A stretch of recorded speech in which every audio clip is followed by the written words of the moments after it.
Bonsoir.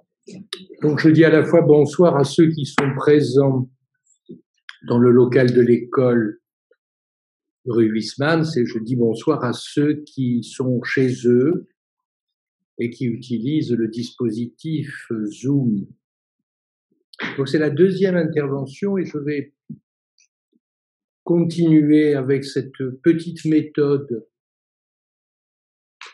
que j'essaye de mettre sur pied pour m'orienter dans la lecture, c'est-à-dire de prendre des références de Lacan et de se demander chaque fois ce qui s'y déploie et quel est l'enjeu dans le texte en question, sans se préoccuper de ce qui suit.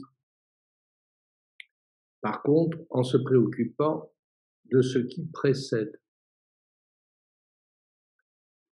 Donc c'est une méthode rudimentaire, mais je trouve suffisamment robuste pour que je puisse déplier ce que je m'étais proposé d'interroger, non pas l'interprétation simplement au singulier, le concept d'interprétation, mais les acceptions du concept d'interprétation, d'où ce pluriel que j'avais utilisé, interprétation, une barre slash interprétation au pluriel, et de voir comment il est possible de faire varier.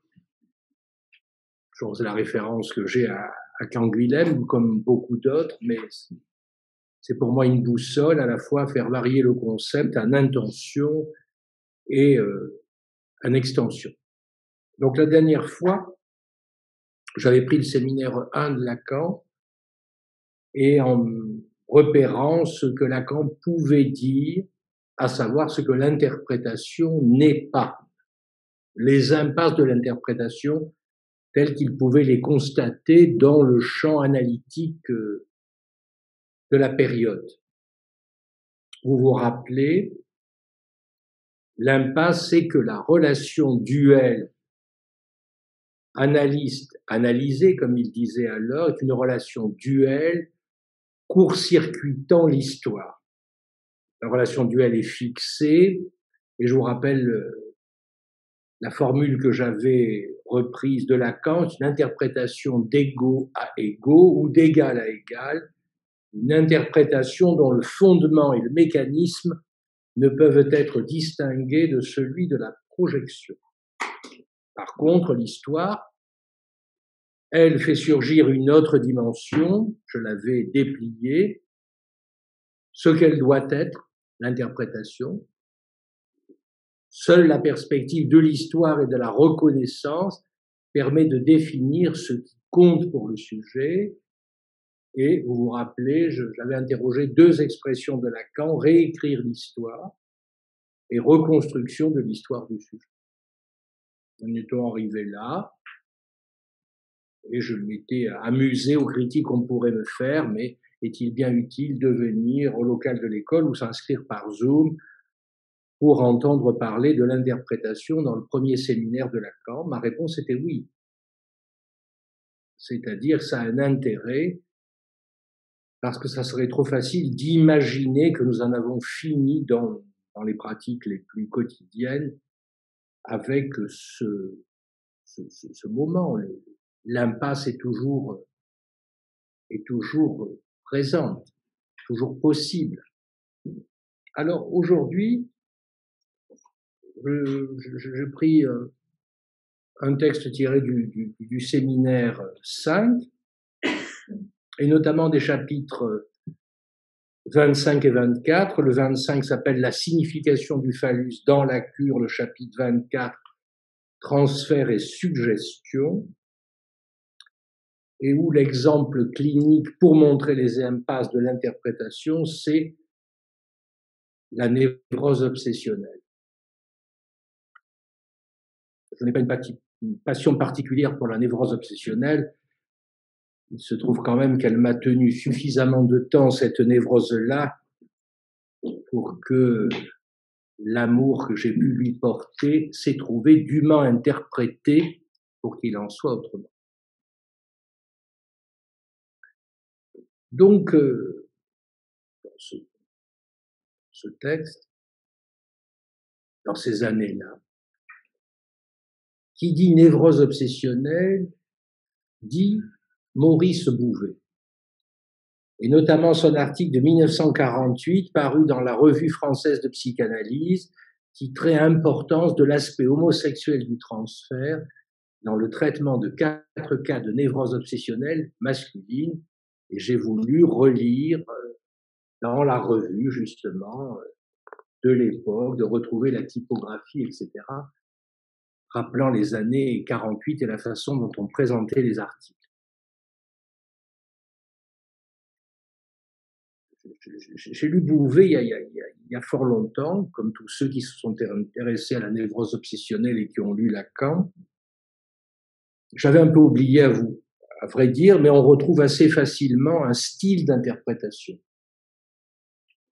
Alors Lacan commente le premier cas, et à la page 435 du séminaire Les formations de l'inconscient, je cite dans la grande version, de toute façon il n'en existe pas en poche à ma connaissance, et à la page 435 on lit « Je voudrais seulement articuler aujourd'hui », c'est Lacan qui parle, le point précis où je désigne l'erreur de la technique d'analyse dont il s'agit. Et cette erreur, dans la technique, elle touche à l'interprétation. Le mot interprétation se trouve à la page 436 explicitement. Donc, ma question, c'est, dans ces années-là, en 58, à la fin de l'année du séminaire 5, que dit Lacan de l'interprétation? Comment il critique l'interprétation dominante? Et Bouvet, qui est mort jeune, il est mort à 48 ans, avait une place importante dans le mouvement analytique français. C'était une référence, c'était un maître d'une certaine façon, et beaucoup allaient l'écouter. Enfin, beaucoup, du temps où, évidemment, il y avait très, très peu d'analystes en France. On était sur la poignée d'une main, et ils étaient tous à une exception près à Paris. L'exception était toulonnaise, c'était Angelo Hénard, qui a la particularité de ne jamais avoir fait d'analyse, mais d'être analyste, puisqu'il avait commencé à exercer avant qu'il y ait cette évidence, pour être analyste, il faut avoir fait une analyse. C'est la clause du grand-père, donc. Alors, en quoi ça touche à l'interprétation et en quoi il est possible d'y repérer une erreur? Là, Lacan le dit très explicitement, l'erreur touche à l'apparition dans les fantasmes, il va isoler, de l'objet phallique et nommément le phallus de l'analyste. On ne parle plus tout à fait comme ça, vous voyez, aujourd'hui, le phallus de l'analyste, mais vous allez voir que ça a une pertinence clinique que Lacan reconnaît, tout en montrant que la façon dont cette pertinence est isolée, traitée, est une pertinence défaillante, n'est pas pertinente. Vous trouvez toujours à la page 435 cette phrase, le sujet, en tant qu'obsessionnel, assure par son fantasme la possibilité de se maintenir en face de son désir. Et c'est là où ces chapitres où il commente le graphe du désir et où il isole la formule grand S barré, Poinçon, c'est-à-dire conjonction, disjonction, petit a. Donc il donnera ensuite la formule pour la perversion dans son article Kant avec Sade, mais qui a la structure rétrograde, petit a, Poinçon, conjonction, disjonction, S barré, grand S barré. Mais là, on est dans, au fond, le mathème du fantasme, et Lacan se demande comment il opère dans la névrose obsessionnelle et comment l'interprétation a pour but, dans le fantasme, qu'il inclut d'interpréter le phallus en tant que, pris dans la dynamique du transfert, il se trouve cristallisé sous la forme du phallus de l'analyste. Et puis après tout, s'il y a un phallus de l'analyste, la question c'est, alors il le donne ou il le donne pas? Question de l'analysant. Il l'est ou il l'est pas? Question de l'analysant. Vous voyez que déjà ces formulations si elles sont entérinées comme telles, aboutissent à une impasse, et c'est ce que va démontrer Lacan. À page 436, au fond, le phallus fantasmatique dans l'algorithme grand S barré poinçon petit a, Lacan le situe à la place de petit a. C'est là où, en quelque sorte, le sujet se trouve conjoint, disjoint avec le phallus fantasmatique. La technique que Lacan critique et qui lit chez Bouvet est celle-ci. L'analyste, ensuite je vais prendre le texte de Bouvet, je vais vous montrer comment tout cela est présent, actif, dit. Je n'ose dire que les textes de Bouvet ont une certaine fraîcheur parce que c'est extrêmement lourd d'avoir une névrose obsessionnelle qui est écrite de façon particulièrement lourde dans le style, mais néanmoins il y a une fraîcheur dans la façon d'en parler.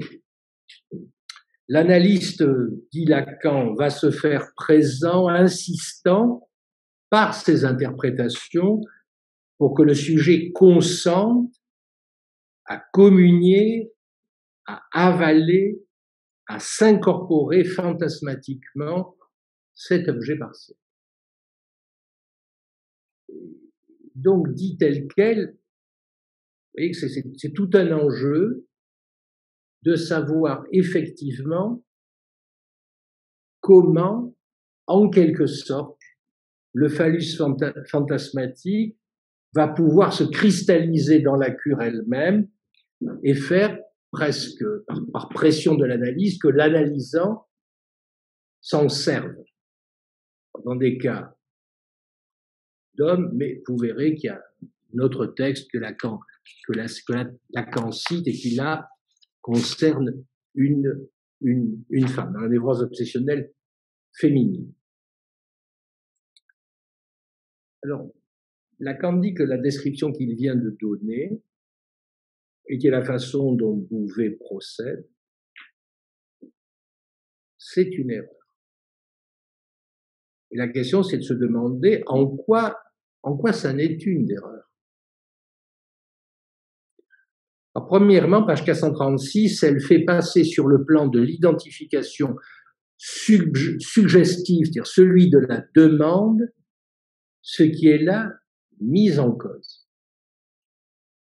Je vais revenir après à propos du cas, mais vous le repérerez facilement. Deuxièmement, elle favorise une certaine identification imaginaire du sujet en profitant de la prise que donne la position suggestive ouverte à l'analyste sur le fondement du transfert. Troisièmement, elle donne une solution fausse, déviée, à côté de ce qui est en cause dans le matériel qu'il apporte effectivement à l'analyse. Donc, vous voyez que les critiques de Lacan sont précises, fermes, radicales.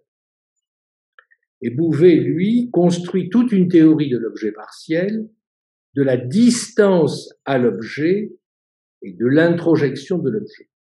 Mais pas seulement, d'autres formules aussi qu'on pourrait utiliser, mais là, c'est résumer les trois axes qui structurent l'ensemble de ces textes, qui ont été rassemblés chez Payot, c'est-à-dire publié une trentaine d'années, en 2 volumes. Alors, il faudrait reprendre les articles de Bouvet et de voir les commentaires de Lacan, c'est-à-dire de voir comment Lacan construit l'interprétation, lui donne une spécificité à ce moment de son enseignement. J'insiste, sans se préoccuper de ce qu'il dit plus tard. Bien sûr, c'est un exercice de style, une façon, c'est une méthode orientée. Alors, je citerai 3 textes ce soir. Le premier, c'est Importance de l'aspect homosexuel du transfert dans le traitement de 4 cas de névrose obsessionnelle masculine, un texte de 1948, qui est constitué de 2 observations, l'observation 1 et l'observation 2, enfin, tout au moins dans les textes que je vais citer. Il y en a 4, je citerai les deux premiers. Et deuxièmement, donc le troisième texte est tiré d'un deuxième article, c'est Incidence thérapeutique de la prise de conscience de l'envie du pénis dans la névrose obsessionnelle féminine, qui est un texte de 1949. Ces trois textes tournent autour du phallus et de la signification phallique. Lacan commente un premier cas de Bouvet aux pages 435-437 de son séminaire, c'est l'observation 2, et je vais vous lire pour vous faire entendre le style d'alors. Nous ne sommes plus en 2021, mais en 1948 à Paris.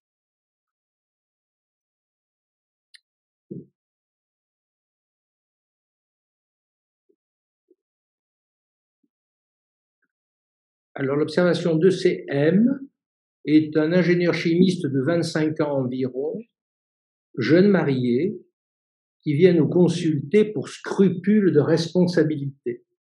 Il ne peut commettre un acte dans quelque direction que ce soit sans qu'immédiatement se développe chez lui la crainte d'être responsable indirectement de la mort d'autrui, et il arrive, après une lutte épuisante, à sortir de son scrupule qu'en prenant l'attitude affective du monsieur qui s'en fiche, selon sa propre expression. Cet état de choses dure depuis l'âge de 15 ans, donc une bonne dizaine d'années, et a pris une acuité toute particulière lors des événements importants de sa vie, discussion de la possibilité d'une vocation religieuse, choix d'une profession, problème sexuel, choix d'une fiancée, service militaire, etc. Alors, ce qu'il faut voir, c'est en particulier, comment ça serait trop long, et on va pas passer la nuit sur Bouvet quand même, il y a plus fun. Bon.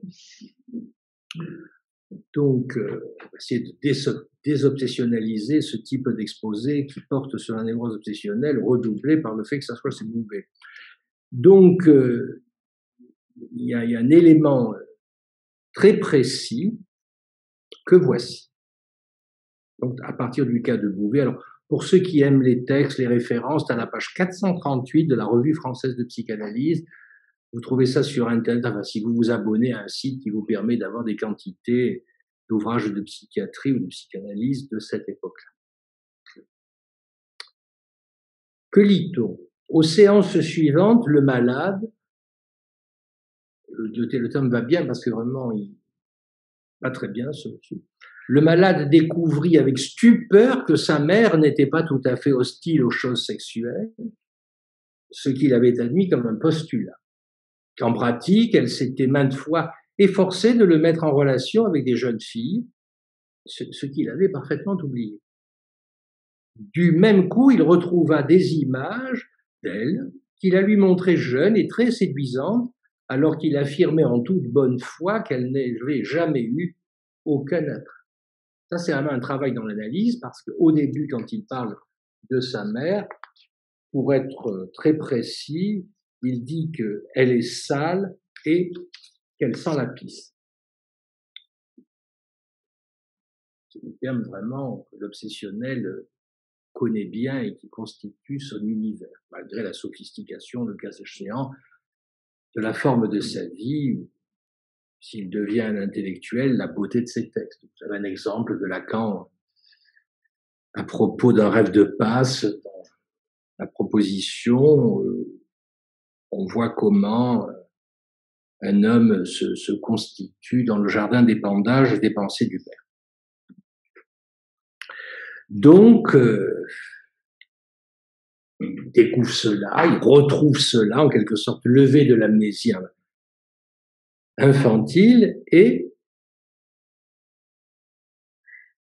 il fit le rêve suivant.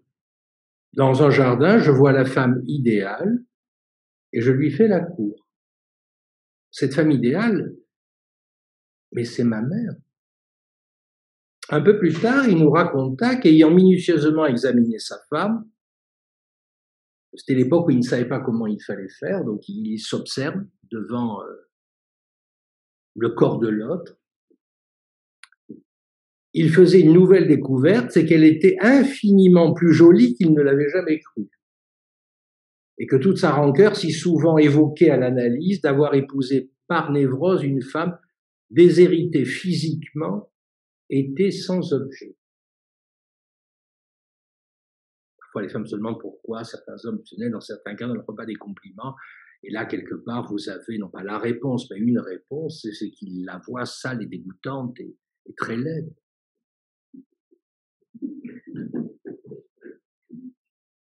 Donc dire, mais oui, ma chérie, vous êtes magnifique, vous me plaisez beaucoup, il faut pas m'employer le tutoiement, c'est plus vulgaire, enfin, on voit ce que ça veut dire, tu es belle, ça s'oppose quand même à la logique fantasmatique qui sous-tend la fixité silencieuse qui ordonne son monde. On ne peut pas dire que parler simplement les obsessionnels et les femmes à la bonne, quand même, ça se saurait dans les couples. Il se souvint alors spontanément de l'angoisse qu'elle avait éprouvée, tout jeune, lorsqu'il jouait avec une petite fille et qu'il avait dû dire à sa mère, un peu paniqué quand même, il s'était approché d'elle et lui avait dit « Maintenant, je te dirai tout ». Sans doute pensait-il déjà obscurément qu'il n'avait pas le droit d'aimer. La clinique démontre quand même que quand un obsessionnel dit dans le couple, je schématise, je théâtralise un peu l'affaire, la clinique est plus subtile, mais enfin, elle commence à dire désormais je te dirai tout. Le pire n'est pas très loin, puisqu'évidemment, vous voyez ce que peut réserver la réserve mentale. C'est précisément cette page 436, je dois me moquer de la névrose obsessionnelle, vous ne pouvez pas savoir. La page 436 du séminaire de Lacan, il commente le « je te dirai tout ». Et il dit ce que ne fait pas Bouvet. Il n'y a qu'à prendre ce matériel à la lettre. Et il ajoute, c'est là quand il parle, son maintien subjectif virtuel en passe d'emblée par une référence éperdue à l'autre, grand A, comme lieu de l'articulation verbale. Et cet autre-là est cristallisé par sa mère. Autrement dit, le je, dès maintenant, je te dirai tout, et moins une adresse à madame sa mère, etc., prise dans le fantasme qu'on a déployé. Je croyais qu'elle sentait mauvais, qu'elle était négligée, etc. Et en fait, je m'aperçois d'autre chose, ce qui vient d'être précisé, et désormais, je te dirai tout quand je joue avec une petite fille, parce qu'évidemment, il n'est pas question que je puisse m'intéresser à une autre. Tout l'amour est pour toi, maman. Maintenant, je me suis trompé.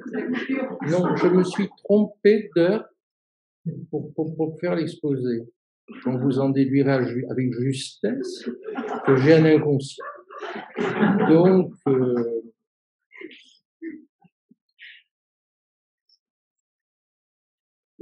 évitez de dire, donc, votre inconscient a dit que vous voudriez partir plus tôt. Évitons tout ça, évidemment. Ou alors, laissez-moi m'en charger. Voilà, 2h30. Donc, c'est ce commentaire-là, c'est-à-dire que tout l'amour qu'il a, en quelque sorte, se superpose à toute possibilité du dire, est réservé à la mère. Et Lacan, en commentant, ne met pas en doute cette problématique, simplement il restitue la place dont il est question et que derrière « maman, maintenant je te dirai tout », il lit évidemment l'autre grand A comme lieu de l'articulation verbale, là où effectivement peut être adressé le « je te dirai tout ». Lacan n'insiste pas dans ce texte-là, mais ce « je te dirai tout », je ne vais pas le déplier, mais se superpose justement à ce qui est précisé après, qui n'avait pas le droit d'aimer, sauf à celle à qui il dirait tout. clinique, elle me démontre que quand elle commence à dire « mais je vais maintenant te dire tout », quand on sait quand même que son monde est celui de la réserve mentale, c'est-à-dire de ne jamais tout dire, c'est précisément quand il n'a pas le droit d'aimer celle à qui il l'adresse.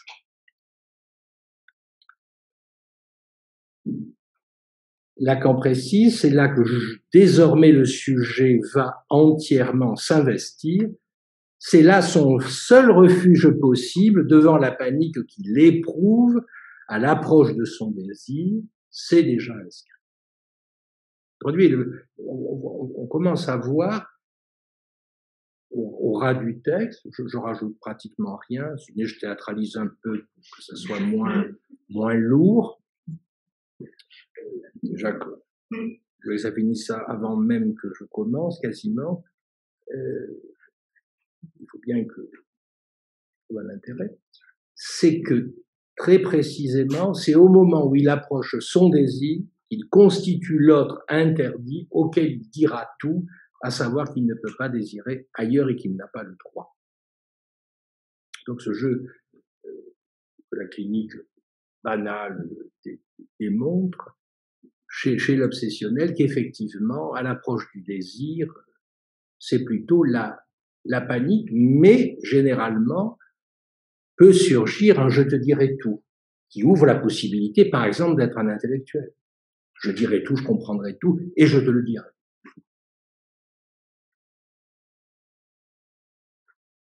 Deuxième commentaire.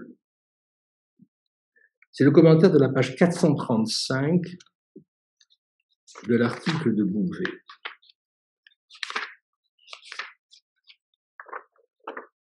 Voici, c'est un rêve qui rapporte à l'analyste. Je vais lire le rêve et je ferai une toute petite remarque. À la séance suivante, il nous apportait ce rêve, l'un des rares dont il se souvint avec netteté. Je vous accompagne à votre domicile particulier. Dans votre chambre, il y a un grand lit. Je m'y couche.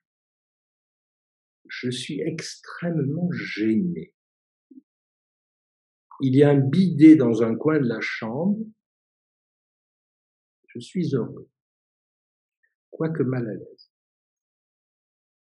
Le malade n'eut pas beaucoup de difficulté à admettre la signification homosexuelle passive de ce rêve. Voilà l'interprétation que lui livre Bouvet, là il la résume pour nous, mais c'est exactement ce qu'il lui dit, puisqu'il ajoute « Nous revînmes alors sur la part d'homosexualité qui existe chez tout sujet normal et qui permet l'identification de l'enfant à l'adulte de même sexe, du fils à son père, du disciple à son maître. »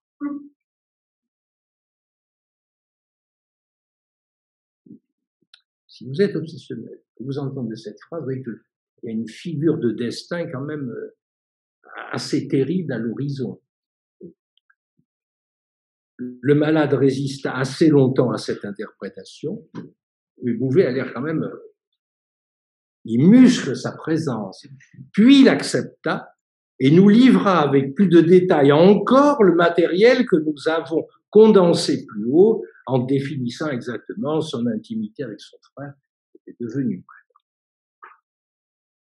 Et vous avez le fameux souvenir levé par l'intervention de l'analyse, levé de l'amnésie.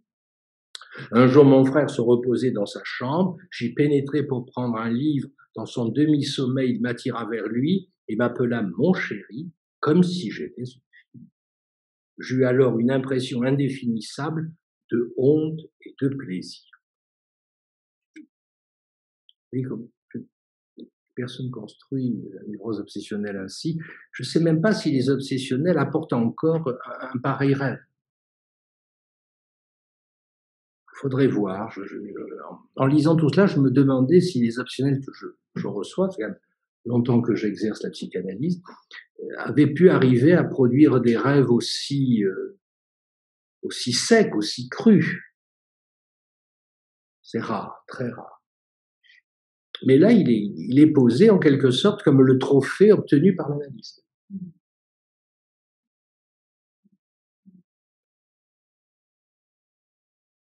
Donc, dans les termes de Bouvet, je ne dois pas être assez insistant, assez provoquant, assez phalliquement ordonné, qu'est-ce que tu en fais, qu'est-ce que tu dis, avoue, etc. Donc, le rêve est commenté par Lacan à la page 437 de son séminaire, et il dit, oui, voilà, Bouvet annonce une signification homosexuelle passive. Cette explication suffit-elle? Vous voyez que là, vraiment, homme-femme, c'est vraiment pas un problème. Genre, sexe, c'est pas la problématique du temps. Un homme fait la fille, en quelque sorte, et ça prend la forme ça, c'est une signification homosexuelle passive. Prenez passive dans la forme la plus crue qui puisse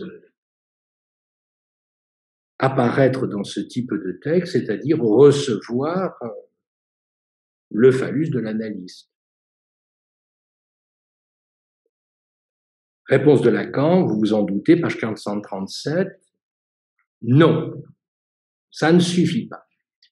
Ce qui est là rapporté dans ce rêve ne suffit pas à être interprété comme une signification homosexuelle passive. Je m'allonge, j'attends. Plus, c'est des formes stéréotypées de la position féminine. C'est même pas une position féminine, c'est une position passive au sens où Freud, vous savez, établit des équivalences pour hommes et femmes et trouve passif-actif. Texte longuement commenté et critiqué par les féministes,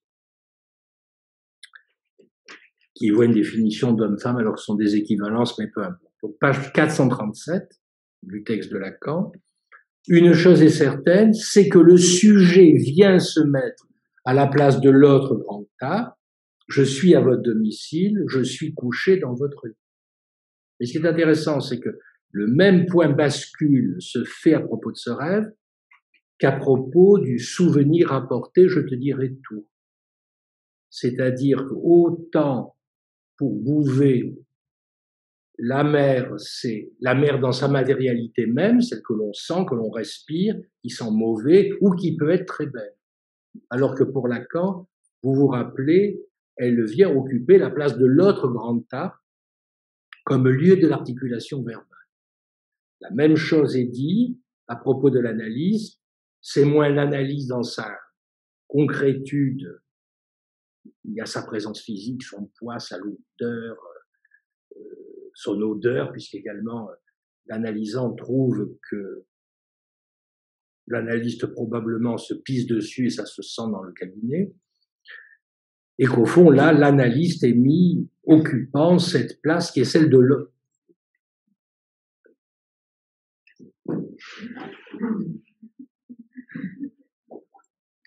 Qui est l'analyste occupant la place de l'autre grand.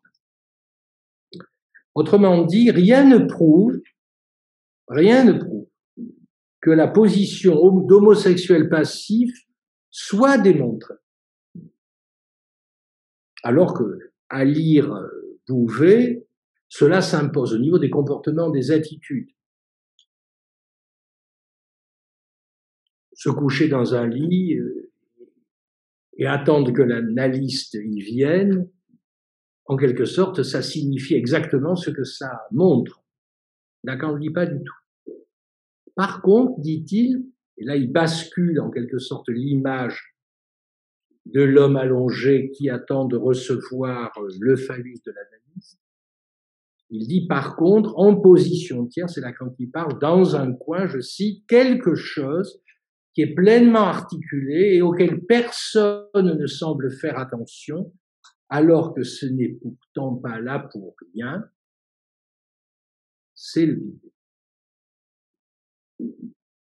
Ça, je trouve vraiment très intéressant parce que l'objet bidet, avec sa forme bien particulière et évidée, est pensé non pas comme un objet parmi les objets, un objet dans sa matérialité même, dans son aspect de remplir imaginairement le monde, un imaginaire certes concret, effectif, mais il lui donne, au fond, dans le rêve, il en fait un opérateur particulier, un opérateur de liaison Entre quoi et quoi? C'est que le bidet présentifie, c'est l'hypothèse de Lacan, le phallus, mais ne le montre pas.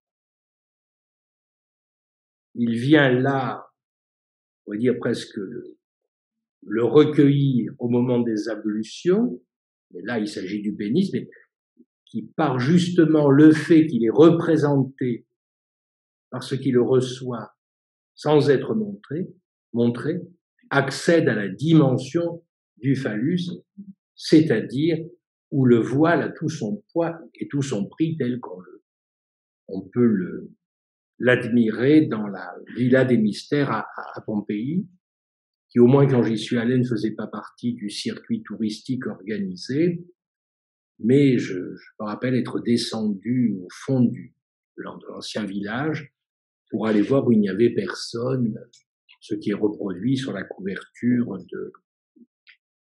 de télévision.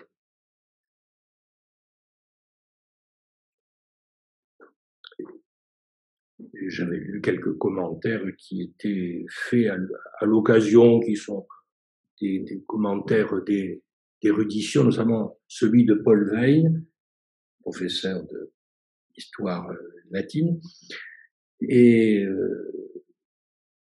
de France, et qui pas très intéressant pour un lacanien, si ce n'est au niveau des informations érudites qu'il livre. C'est bien fait. Donc, personne ne se sert du bidet. Et c'est là, à partir du moment où personne ne se sert du bidet, qu'il est là comme objet en quelque sorte vidé d'une présence active qui le conditionne dans sa place pleinement articulée, c'est là où le phallus s'érige. Le bidet, page 443, Lacan est clair, le bidet, c'est le pénis en creux ou la coupe. Alors, en quelque sorte, le bidet, c'est un objet daté aujourd'hui, puisque vous savez que dans les maisons modernes, on ne met plus de bidet. Ce qui est le bidet, c'est un objet partiel, mais en ceci qu'il pose problème. Et Lacan nous dit, page 437, c'est le phallus en tant que l'autre grand A l'a ou ne l'a pas. Ça prend la forme de la question, l'autre l'a-t-il ou ne l'a-t-il pas? L'autre, deuxième question, l'est-il ou ne l'est-il pas? Et comme il dit, ce qui est en arrière, là il retrouve, vous savez, cette topologie élémentaire, dont il dira dans l'un de ses séminaires, l'objet du désir n'est pas devant le désir, mais derrière, au sens de la cause. Et c'est la question de la castration. Donc on a, je n'insiste pas, tout ça est sûr, on va pas refaire le séminaire 5 et la démonstration, je n'aurai pas le temps, puis c'est pas ça mon objet. C'est de voir évidemment comment l'interprétation retrouve sa place dans l'architecture qu'il a construite et que je vous rappelle pour mémoire.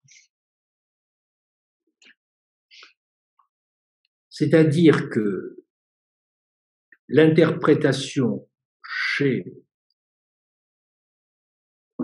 Beauvais porte en quelque sorte sur ce qui est présent, ce qui est donné à voir, ce qui est présenté. Et que toute l'astuce de Lacan, c'est de dire que il s'agit de déplacer l'enjeu du bidet en ceci qu'il présentifie pour le rêveur le phallus, au moins le sien propre, celui du rêveur, sur lequel il ne s'interroge pas. C'est-à-dire que le rêve, à ce moment de sa mise en scène, est une façon de tenir en retrait son désir. Et, en quelque sorte, l'obsessionnel est obsessionnel, mais Beauvais ne repère pas l'enjeu de ce qu'est le phallus, c'est-à-dire que pour lui, le phallus force le trait. Beauvais est plus subtil que ça, mais c'est un phallus ravalé à sa dimension d'objet partiel. Page 437, Lacan déplie une définition du phallus pris dans la castration. Vous connaissez ces phrases par cœur, enfin nous avons tous été élevés petits en les apprenant. Objet de cette opération symbolique, la castration, qui fait que dans l'autre grand A, au niveau du signifiant, il est le signifiant de ce qui est frappé par l'action du signifiant de ce qui est sujet à la castration. J'ai beaucoup aimé ces phrases de ces années-là, de 55 à 61, 62, à Subversion du sujet et Dialectique du désir, où effectivement il y a la répétition des termes, le nom du père et le signifiant, qui dans l'autre inscrit le signifiant de la loi. Et là, vous voyez que le signifiant est frappé par l'action du signifiant de n'être jamais identifiable, de n'être jamais montré, de n'être jamais détectable comme tel, même s'il ne cesse pas d'avoir des effets. Dans un moment plus sophistiqué de sa conceptualisation, il dira que ce qui, en quelque sorte, présentifie le mieux le phallus, c'est le cercle que vous fermez, qui permet ensuite, en ayant construit un ensemble fermé, qui permet la comptabilité, mais ne se compte pas. Si je compte les présents dans cette salle, je peux les compter en faisant du cercle qui nous entoure et la pièce en question, en quelque sorte, l'opérateur à partir duquel je peux compter, mais je ne compte pas la pièce. Et Lacan dit, voilà la fonction du phallus qui détermine l'ensemble des effets de signifiés, donc qui permet la comptabilité. Et ce qui est intéressant, c'est qu'à partir d'un tout petit exemple, il fallait quand même le faire, de repérer dans ce rêve la présence d'un bidet dans un coin de la chambre dont on ne dit rien, qui n'est jamais commenté par le patient. Il n'y a aucune référence de Bouvet, comme si c'était un élément du décor, un décor réaliste. Il y a même un bidet, oui, mais c'est vraiment une chambre d'un certain niveau petit bourgeois de la fin des années 40. Donc c'est un index presque décoratif mais social de position, alors que Lacan, justement, en fait une marque, une trace, un objet qui vient même voiler, même s'il est en porcelaine, qui vient voiler le phallus, qui, lui, est un signifiant et qui, frappé par l'action même du signifiant, mais qui n'a pas de signifié, qui est un signifiant unique, un symbole, n'entre pas dans le jeu oppositionnel, mais conditionne l'ensemble des oppositions. Donc on voit quand même la différence de conceptualisation. C'est que Lacan aborde le texte en ayant déjà à sa main une théorisation de l'objet partiel, une théorisation du phallus, une théorisation de la castration, une théorisation du signifiant qui permettent de donner à l'interprétation une place autre qu'en quelque sorte livrée, même si c'est pas faux tel quel, mais extrêmement, pourrait-on dire, simple, vulgaire, élémentaire, d'associer au rêve et de l'interpréter de façon un peu active. Il dit même, le malade résistait assez longtemps à cette interprétation, à savoir fantasme homosexuel passif.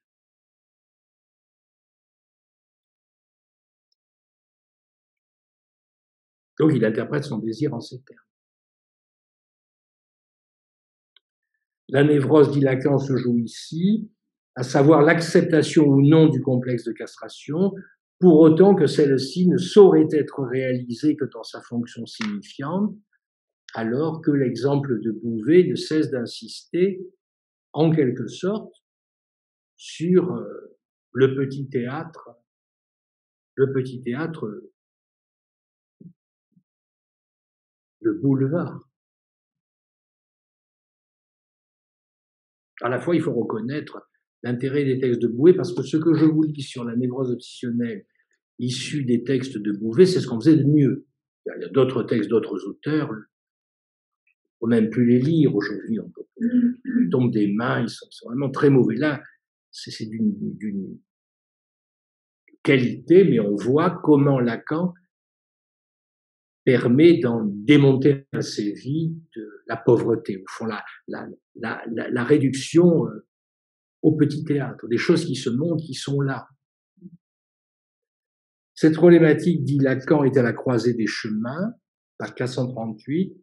Une certaine technique, dit-il, est défavorable à une issue correcte, autrement dit, on n'obtient pas de guérison. Vous voyez que le terme, je ne le récuse pas.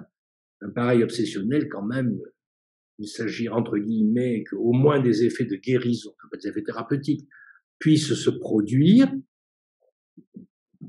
C'est pas une névrose obsessionnelle de salaud. C'est même des effets inhibants, enfin, la manière de l'homme aura. Et, croisé chemin, petit a et petit b, une autre technique est à promouvoir, qui aboutirait, elle, à la solution correcte, c'est du Lacan, et à l'efficace solution, c'est du Lacan. Donc, simplement, c'est une façon de parler, en produisant le concept de phallus, dont il fait un signifiant, vous pouvez tout aussi bien dire dans ces années-là qu'il en fait un signifié, peu importe, puisque de toute façon, c'est un signifiant qui objecte à la définition du signifiant. Donc, s'il objecte à la définition du signifiant, il n'est pas pris dans le couple oppositionnel, SE1, SE2, il peut tout à fait être défini comme un signifié. Ce que Lacan fait sans se gêner. Parfois, les lecteurs se disent, alors c'est un signifiant ou c'est un signifié? C'est un signifiant sans pair et c'est un signifié. En ceci qu'il conditionne l'ensemble des effets signifiés. Peu importe, mais c'est quand même un signifiant qui objecte à la définition du signifiant. C'est ça qui est vraiment intéressant, et que donc, s'il objecte à la définition du signifiant, il rend possible la définition du signifiant, il est mis en position de cause. Alors que là, dans le texte, vraiment, il y a un bidet dans un coin de la chambre. Et de l'autre côté, le signifiant sans pair, pair. Le deuxième cas que je veux commenter, c'est la lecture des fragments de l'observation 1,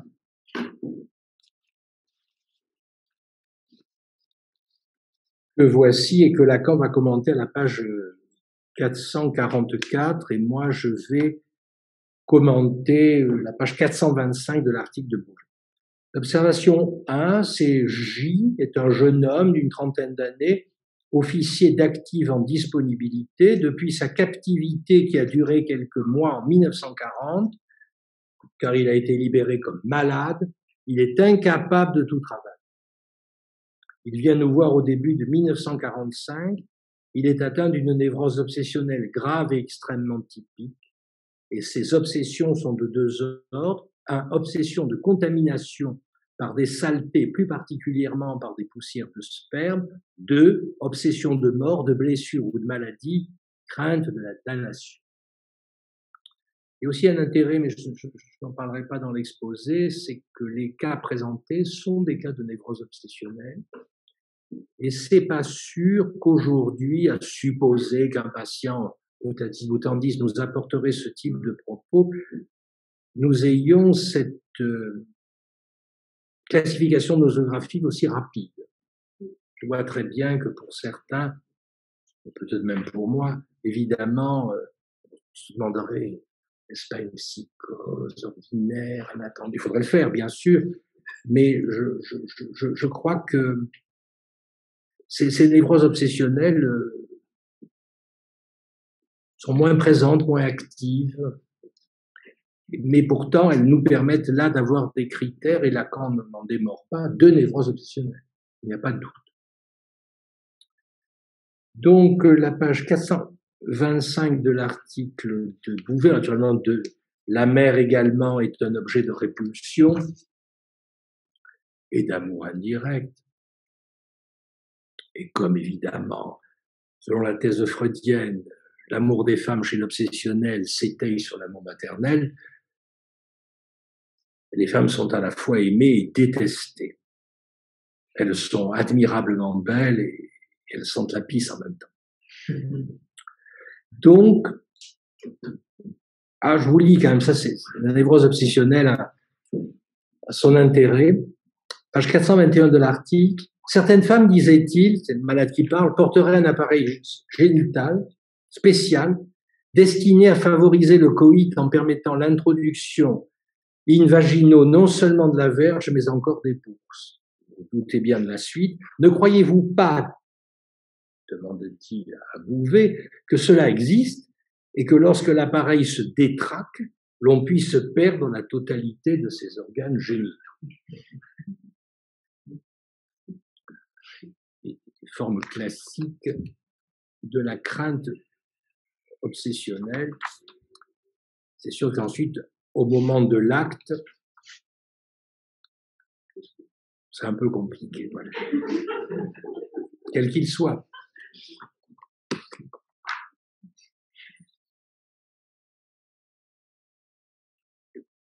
Enfin, on peut toujours devenir chirurgien. C'est une façon quand même classique de travailler son agressivité, en la socialisant par une activité oblative. Donc, 425, l'article de Bouvet, le voici. Car il faut bien insister, nous dit Bouvet, car il faut bien insister sur la honte douloureuse qu'il avait à se voir dans cette situation si paradoxale pour lui. Qu'est-ce qu'il livre? Je ne suis donc une femme, ne cessait-il de répéter. Je suis des phrases qui aujourd'hui seraient traitées d'insultes au féminin. Je vous les lis quand même. Je ne suis bon à rien, je suis une tapette. D'ailleurs, j'éprouve une volupté intense à me caresser la poitrine comme une femme.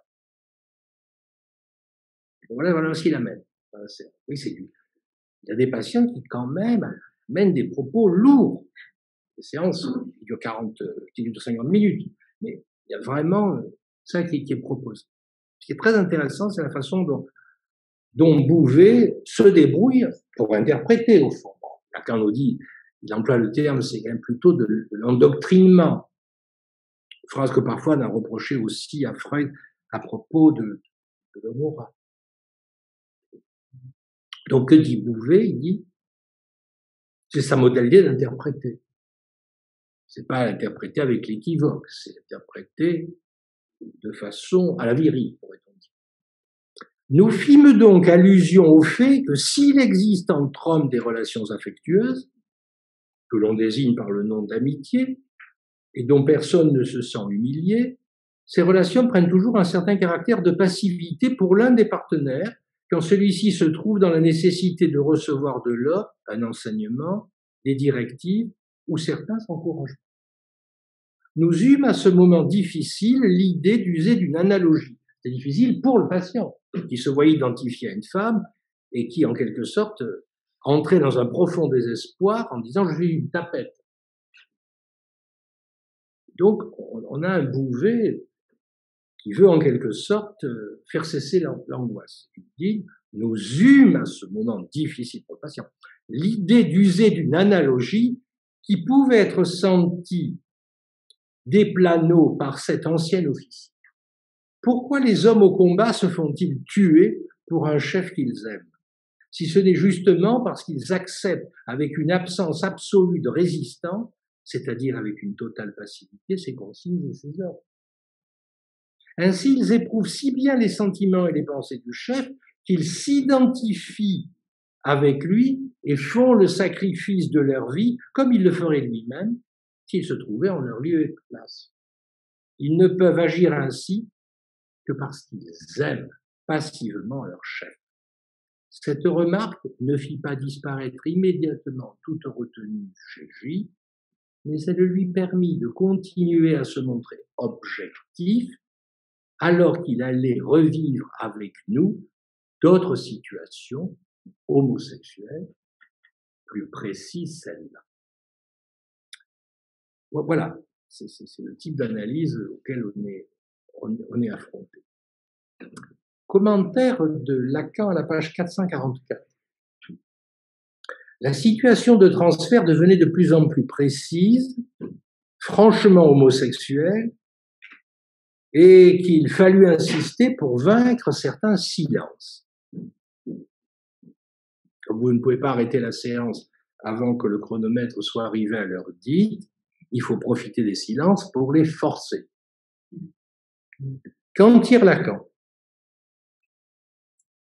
Voici ce qu'il dit, page 444. L'orientation de la cure ouvre la porte à toute une élaboration imaginaire dans la relation à deux entre analysé et analyste, dont il avait déjà parlé dans le séminaire 1 que j'avais commenté la première fois. La dimension duel, le face-à-face, d'où le corps à corps presque. Ce qui fait que Lacan dira qu'à un certain moment donné, les odeurs senties, la mise à distance, etc., sont des éléments clés à l'intérieur de la cure elle-même. Il y a une insistance de l'analyste et Bouvet, je cite Lacan, choisit dans le matériel, amené dans la parole par le patient, tout ce qui va dans le sens simplificateur d'élaborer la relation à deux en tant qu'elle est pourvue d'une signification homosexuelle. C'est-à-dire que l'interprétation ravale la totalité du matériel clinique apporté au face-à-face homosexuel. C'est-à-dire, que le patient va-t-il faire, en quelque sorte, du phallus qu'il attribue à l'analyste.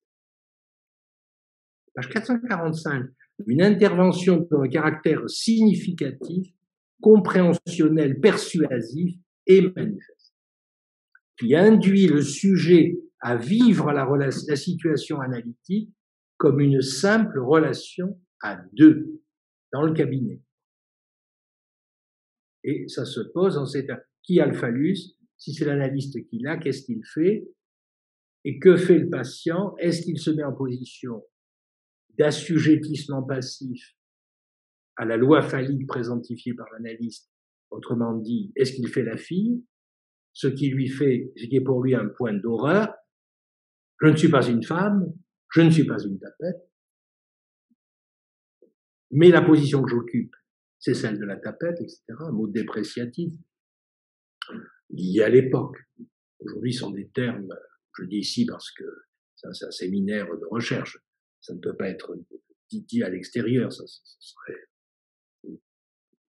des mots d'humiliation.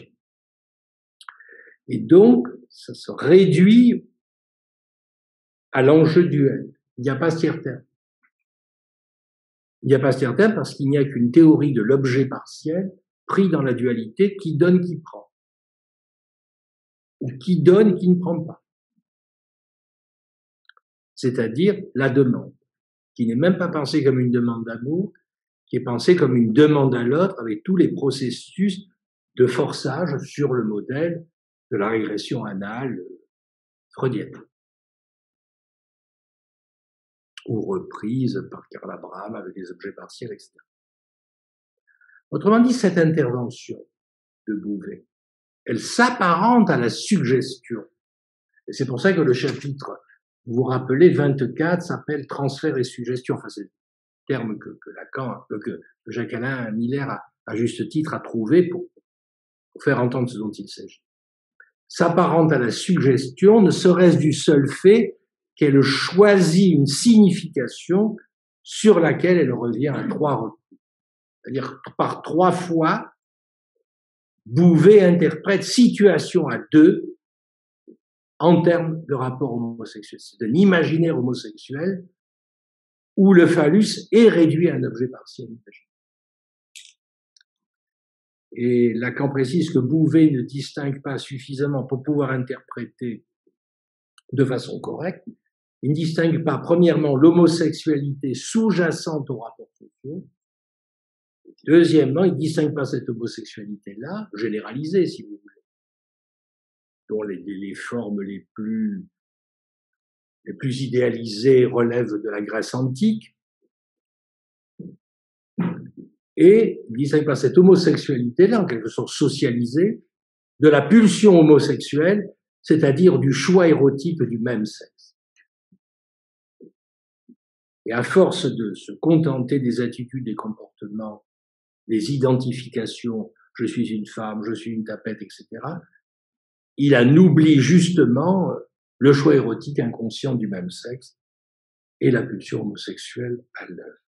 C'est pour ça qu'il peut dire, page 445, que c'est une endoctrination dans la direction de la culture. et pas une interprétation. Avec cette idée, au fond, que l'homosexualité est loin de tout expliquer de la névrose obsessionnelle. Par exemple, elle ne dit rien de la pulsion de destruction. Et il y revient à la page 446, lorsqu'il parle d'un mécanisme de défense par lequel, la phrase est très belle, vous allez voir, le sujet équilibre la problématique de son rapport au désir de l'autre. Il faut voir ce dont Lacan nous a sorti. Il nous a sorti de l'endoctrination et de ce rapport duel du 2 à 2 qui peut prendre la forme transfert contre transfert, c'est-à-dire les contrôles chez les non-lacaniens, quelle que soit la pertinence de ceux qui s'y engagent, la pertinence de leur sens clinique, etc. C'est quand même quelque chose où le rapport au désir de l'autre grand A n'est absolument pas pris en compte puisque le contre-transfert est en miroir du transfert, et vous aviez vu les beaux textes la dernière fois de Margaret Little, d'Annie Reich, etc. Lacan ayant confondu Annie Reich et, enfin lapsus, ayant confondu Annie Reich et Margaret Little dans la façon qu'il avait d'en parler dans le séminaire. Là, il s'agit du rapport au désir de l'autre, donc qui décale de l'axe A' et qui permet à Lacan de produire le fameux schéma Z, c'est-à-dire le rapport du sujet à l'autre, qui bute évidemment sur l'axe imaginaire A', mais qui a pour enjeu de ne pas s'y figer, de ne pas s'y fixer.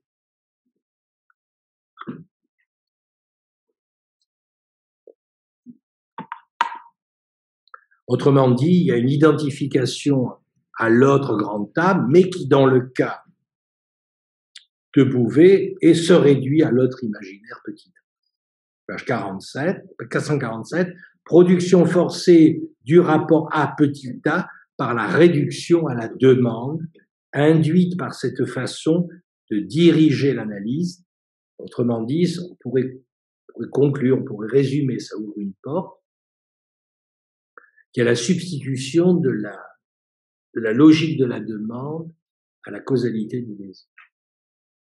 D'où les énamorations qui apparaissent. Il n'y a rien de tel que pour faire flamber un obsessionnel, évidemment, de le ravaler du désir à la demande, puisque la demande, c'est là où s'est constitué son monde, dans la demande à l'autre maternel, qui ensuite est décalée, déplacée sur l'analyse, et la complexité du désir s'y trouve absente. Le désir n'est pas interrogé. On repère bien ça quand on est un obsessionnel, que si on est analysé en termes de demande, il va y avoir une intensification de cette demande et qu'on va y perdre son désir qui se trouve déjà figé, arrêté, déjà ravalé à la demande, et où l'autre maternel va prendre une dimension de toute puissance imaginaire, qui ensuite se déplacera sur les autres objets d'amour. Et toujours avec un retrait par rapport au désir. Je crois que l'obsessionnel qui lit ce type de texte peut toujours voir ce à quoi il a échappé. On voit bien que s'il tombe sur ce type d'interprétation analytique, et attention, vous pouvez, c'est le haut du panier dans ce moment-là. On voit bien que son destin était bloqué. C'est fini. N'importe quel obsessionnel un peu sérieux qui dit ça voit ce à quoi il a échappé. Donc il y a un aspect terrible quand vous lisez ce texte. C'est vraiment faire flamber le champ de la demande, c'est ravaler le désir et c'est intensifier l'autre maternel et ses substituts. Et tout ce qui va avec. Donc l'ambivalence par rapport à la mère, l'ambivalence par rapport aux femmes, la rivalité mortelle par rapport aux hommes. Enfin, vous avez l'enfance d'un chef de Jean-Paul Sartre, qui se trouve élaboré. J'avais lu ce texte très jeune, je devais avoir 14 ans. C'est l'époque où j'avais à peu près lu tout ça, enfin les romans, hein, pas la philosophie. Mais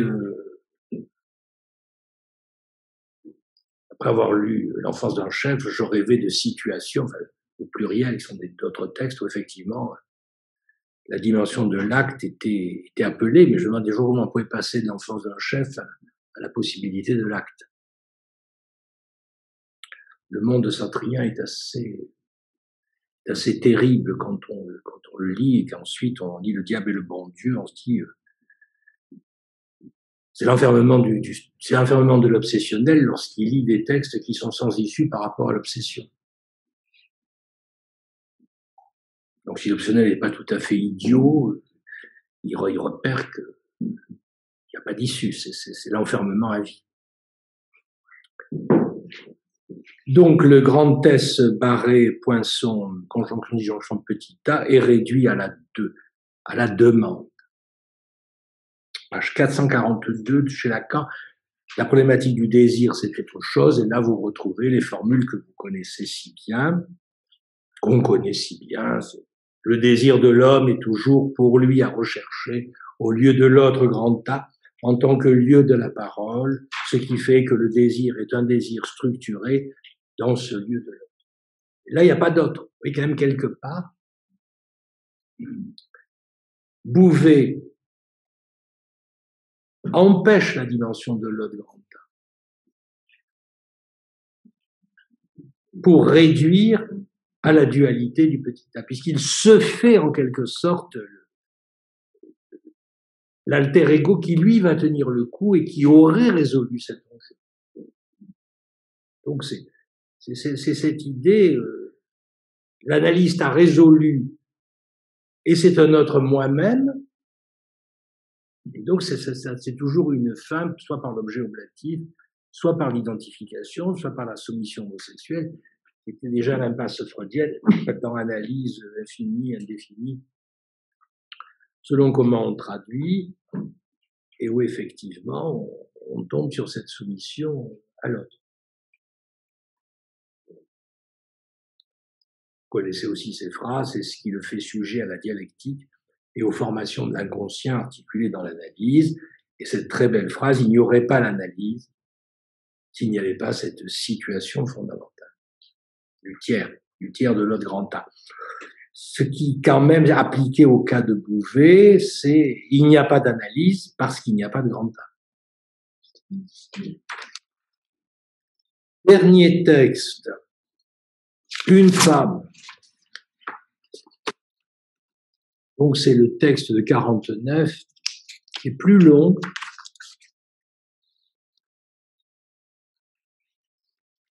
Incidence thérapeutique de la prise de conscience de l'envie du pénis dans la névrose obsessionnelle féminine. C'est donc quand même une névrose obsessionnelle féminine pensée à partir de l'envie du pénis, mais comme il n'y a pas de phallus, ça va là aussi exacerber particulièrement la dimension révélitaire de la demande. Donc c'est la production généralement de femmes prises dans une rage d'obtenir enfin des hommes ce qui les comblerait de par le fait qu'elles ne l'ont pas. Oui, c'est toute cette conceptualisation de l'objet partiel qui ne sait pas que le signifiant fait qu'on ne peut l'avoir qu'en ceci qu'on ne l'a pas, et quand on ne l'a pas, quelque part c'est sur fond de présence. Donc, je vais vous lire les pages 217, 223, 225 de l'article de Bouvet. Il s'agit d'une jeune femme qui a 50 ans. Elle s'appelle Renée, et elle souffre d'obsession religieuse. Ils sont tous pris dans des situations religieuses, de toute façon. Elle souffrait d'obsessions à thème religieux, phrases injurieuses ou scatologiques, s'imposant à elle incoercissiblement en contradiction formelle avec ses convictions, dès qu'elle désirait prier ou même spontanément. C'est un homme aura en quelque sorte en jupon. Elle se présentait en outre imaginativement des organes génitaux masculins sans qu'il s'agisse de phénomènes hallucinatoires à la place de l'hostie. Ce qui est formidable dans les cas qu'il ramène, c'est que c'est vraiment pas voilé. C'est dit tel quel. Bon. Et elle réagissait à tout cela, quoique ne s'en dissimulant pas le caractère morbide par une crainte violente de damnation. C'est sa logique. Alors, page 223. Naturellement, quand Bouvet, après avoir présenté le cas, consacre une longue partie à l'analyse et à l'interprétation, il dit l'interprétation d'un rêve qui, pour lui, traduisait un désir inconscient de possession phallique. C'est le pénis phallique. 223, voilà les phrases que commente Lacan. Je commence à la page 222 pour que vous ayez le début. Connaissant son attitude hostile à l'égard des hommes. Ça ne vous surprend pas, parce que son hostilité, c'est qu'il ne le lui donne pas. Ses revendications sont vaines. Ayant déjà interprété sa conduite à l'analyse comme un refus de se plier à une règle imposée par un homme, nous fûmes tout naturellement amenés à lui demander ce qui lui venait à l'idée à propos de ce besoin de plaire qui lui semblait si vif. Il faut que les hommes toujours sachent ça, que les femmes qui veulent plaire aux hommes peuvent tout à fait les détester. La réponse fut conforme à notre attente.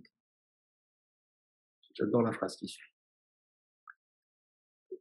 Ça fait les beaux jours de la rencontre amoureuse, vous allez voir. Quand je suis bien habillé, les hommes me désirent, et je me dis avec une joie très réelle, en voilà encore qui en sauront pour leurs frais. Je suis contente d'imaginer qu'ils puissent en souffrir.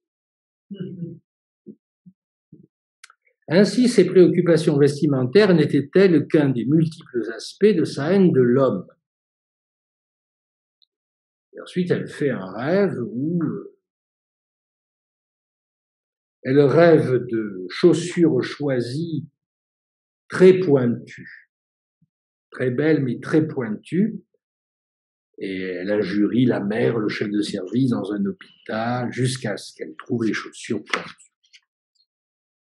Inutile de vous le dire, le sort des chaussures pointues, c'est quand même l'objet de son pénis night, évidemment.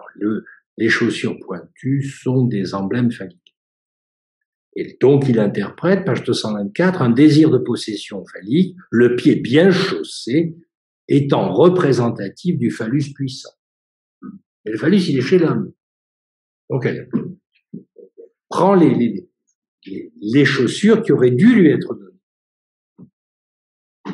Elle produisit d'ailleurs successivement 2 ou 3 autres rêves dans lesquels son désir d'identification masculine, tout à l'heure on avait chez les hommes une identification féminine, je suis une tapette, elle produisit d'ailleurs successivement l'identification masculine avec possession phallique, et la signification de ce désir dans le cadre de ses relations avec sa mère était exprimée clairement. Bouvet est un homme qui pense que ce que les patients disent est clair, clairement. Et c'est très intéressant parce que justement, Lacan non pas introduit de l'obscurité, mais montre la dialectique en quelque sorte, présence-absence, lumière et obscurité. Et il y a quelque chose qui est magnifique, que Lacan va commenter. Je trouve que ça, c'est... Quand j'ai relu le texte, j'ai retrouvé l'intérêt que j'avais pris il y a 30 ans à lire ça. Bouvet dit, ne rapportait-elle pas la fantaisie suivante? C'est un mot complètement désuet. Vous allez voir que comme fantaisie, il y a mieux. Elle lui dit, j'ai rêvé que j'écrasais la tête du Christ à coups de pied Et cette tête ressemblait à la vôtre. Et en association, l'obsession suivante, je passe chaque matin pour me rendre à mon travail devant un magasin des pompes funèbres où sont exposés 4 Christ. En les regardant, j'ai la sensation de marcher sur leur verge. J'éprouve une sorte de plaisir aigu et de l'angoisse. Ainsi commente Bouvet le désir d'avoir un pénis fourni par l'analyste. C'est toujours ça l'idée. Fourni par l'analyste. C'est-à-dire que l'analyste, en quelque sorte, c'est le réservoir à inscription phallique qu'il met à disposition, non mais je plaisante pas, qu'il met à disposition aussi bien des optionnels que des obsessionnels pour repérer dans le lien duel ce qu'ils vont en faire. Il n'a pas l'idée qu'il occupe, lui, cette position, mais il se fait celui qui, dans la séance, va être pris comme le possesseur des emblèmes phalliques. Donc l'idée de la fameuse phrase de Lacan, la question n'est pas tant de savoir si on l'a ou si on ne l'a pas, mais c'est de ne pas l'être, c'est quelque chose qui n'est pas dans la terminologie de Bouvet, mais plutôt dans l'idée de « il est le possesseur de ». Ainsi le désir d'avoir, etc., ainsi le désir d'avoir un pénis fourni par l'analyste, c'est toujours très important, le fourni par l'analyste. Vous voyez que Lacan, en quelque sorte, si je reprenais cette expression qui n'est pas de lui, il fournit pas le pénis ni le phallus, il fournit le signifiant. Il fournit en quelque sorte l'autre grand âme. Était-il accompagné d'un fantasme de destruction de l'organe du médecin? La tête écrasée n'était autre que la verge, que l'obsession évoquée en association montrait être l'objet direct de l'agressivité, et pour elle, tout homme est a priori un adversaire. Un commentaire de Lacan, vous les trouvez à la page 450, entre les pages 448 et 455, mais je résume, page 449. La direction de la cure repose sur l'interprétation qu'il s'agit d'un désir de possession phallique, je vous l'ai lu, et corrélativement d'un désir de castration de l'analyste. Je vais te prendre le pénis que tu as, et donc je vais te castrer. C'est ça la destruction de l'autre. Lacan déplace. Il dit, mais le Christ, c'est quoi? C'est pas ce que dit Bouvet, qui dit en quelque sorte, le phallus, c'est non seulement le crime, c'est peut-être le crucifix en entier. Comme si en quelque sorte, prenant le crucifix ou rêvant de piétiner le crucifix, elle piétinait le phallus lui-même. Lacan dit, mais pas du tout. Il dit, le Christ, dans le texte, c'est le Verbe, c'est le Logos incarné. Page 450, le signifiant privilégié unique, en tant qu'il désigne l'effet du signifiant comme tel sur le signifié.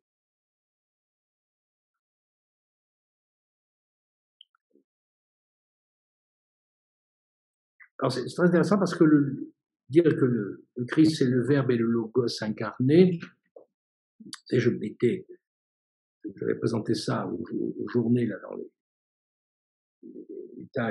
tables du matin, on pouvait faire un exposé d'une vingtaine de minutes, et j'avais justement parlé du Logos tel qu'il se trouve incarné par Jason, qui lorsque Médée accomplit son acte et que Jason est affronté à la mort des enfants, à la mort du beau-père et de Créuse, n'a aucun autre mot que de dire à Médée, tu n'es plus grec, c'est-à-dire tu es sorti du Logos, puisque Grèce et Logos se superposent.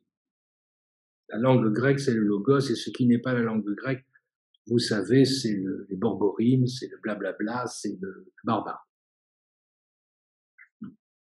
C'est beaucoup plus proche de la façon qu'a Lacan de constituer l'affaire que la façon dont là s'est posé, où le Christ, en quelque sorte, est dégagé de sa version de verbe, de sa version de logos et de sa version d'au-delà du logos que le désir de vraie femme de Médée incarne. Donc là, page 450, c'est vraiment pris dans une optique duel, c'est ce qui se produit dans ce symptôme, celui dont on parle là à propos de marcher sur les 4 Christ. Lacan dit c'est la substitution au rapport du sujet au verbe incarné, ou même à la totalité du verbe d'un signifiant privilégié qui sert à désigner l'effet, la marque, l'empreinte, la blessure de l'ensemble du signifiant en tant qu'il porte sur le sujet humain. Autrement dit, que par l'insistance du signifiant, il y a chez lui des choses qui viennent à signifier. Autrement dit que l'opération, on pourrait presque dire de signifiance, c'est une façon pour faire signifier de produire une blessure de la chose même qui est désignée. Alors que pour Bouvet, à ce moment-là de la conceptualisation de la psychanalyse, il n'y a pas d'au-delà au crucifix. C'est le crucifix, en quelque sorte, et le phallus. Lacan ne dit pas du tout. C'est que l'opération de le piétiner, en quelque sorte, ça c'est moi qui l'ajoute, elle mime l'opération du signifiant, en ceci que pour signifier, il produit des effets de marques, d'empreintes, de blessures. Ce qu'ensuite, Lequel Miller isolera dans la fin d'enseignement de Lacan comme l'opération de corporisation. C'est-à-dire le signifiant qui rentre dans le corps et qui n'est plus incorporel, mais qui est incorporé. Dans le premier cas incorporel, c'est une négation. Dans le second incorporé, c'est justement au contraire une positivation. Donc c'est très intéressant de voir qu'en quelque sorte, elle fait surgir le phallus dans le fait même qu'elle piétine. Elle piétine pas le phallus, elle piétine des crucifix, et en reproduisant cette opération de les piétiner, de marcher sur les verges, de les écraser, etc., que ce soit les têtes aussi bien que les sexes masculins eux-mêmes, en quelque sorte, elle reproduit l'opération de signifiance. Elle produit l'effet du signifiant qui produit, qui implique marque, empreinte, blessure, etc. Et que Lacan reprendra à propos de la lettre comme marque, dans les Curatères et quelques autres textes. C'est l'identification du Christ à l'autre en tant que lieu de la parole, mais pour que ça soit possible, qu'en quelque sorte le Christ se détache de petit objet mécanique, de petit objet métallique sur un bois, il faut cette opération de le piétiner. Dans un autre texte, Lacan parle d'une opération parce que ça c'est bon, il me reste 5 minutes. Où il parle d'une flagellation par le signifiant. C'est une épreuve d'être un sujet parlant. Ces termes de marque, d'empreinte, de blessure qui font qu'on connaît quand même on pâtit du signifiant. Je n'ai vu personne hurler dans le désert avec une sorte de passion renouvelée. Je suis un effet du signifiant, une sorte de bonheur absolu. Ça marche pas comme ça. C'est vraiment une épreuve. C'est pâtir, martyr, enfin, tous ces termes-là, qui sont pas une vue pessimiste, mais qui sont l'effet même avec lequel le par-l'être a à faire. Et donc, le Christ, il matérialise le phallus, mais pour autant, il ne le matérialise qu'après l'opération où elle piétine, où elle marche dessus. Donc, elle crée cette opération, elle fait accéder le Christ et le crucifix à la dimension du phallus en mimant, évidemment c'est un aspect de pantomime, en mimant l'opération signifiante. Il n'a pas besoin d'être mimé pour opérer, bien évidemment. Mais c'est justement le symptôme qui mime. Page 451, ce n'est pas la même chose, dit Lacan, de désirer posséder le phallus et de désirer être homme. Puisque la théorie analytique elle-même suppose que les choses peuvent se résoudre. Ça, c'est une phrase vraiment importante parce que ça situe la place de l'interprétation. Et pour Bouvet, posséder le phallus, c'est désirer être un homme. Désirer être un homme implique de posséder le phallus. Ça, c'est là. C'est rendre l'analyse de l'obsessionnel interminable. Interminable. Parce que c'est vouloir faire de la... Comment peut-on posséder un signifiant? C'est un petit peu compliqué, même s'il est sans pair. Donc, vous êtes obligé de vous rabattre sur des signifiants avec pair. Déjà, vous ne l'obtenez pas. Et ensuite, le désir d'être un homme est pris dans une suite métonymique sans fin, où il en faut toujours plus pour, en quelque sorte, posséder le phallus qui se dérobe par définition afin d'être un homme. Ça nous offre des éléments cliniques intéressants, ou même sans tout mélanger, mais on peut se dire des formes de prédation virile à l'endroit des femmes, on en parle beaucoup ces temps-ci. Je me réjouis que les femmes ne se laissent plus faire, et que même dans les théâtres, elles sortent de l'omerta, et que donc les metteurs en scène ne peuvent plus rêver passer chaque soirée avec une actrice nouvelle pour leur faire réciter leur rôle et finir au lit, etc., etc., dont les femmes, même dans les théâtres, se rebellent. Donc, bien sûr, mais que néanmoins, on voit là une logique métonymique sans fin où l'obsessionnel se perdra.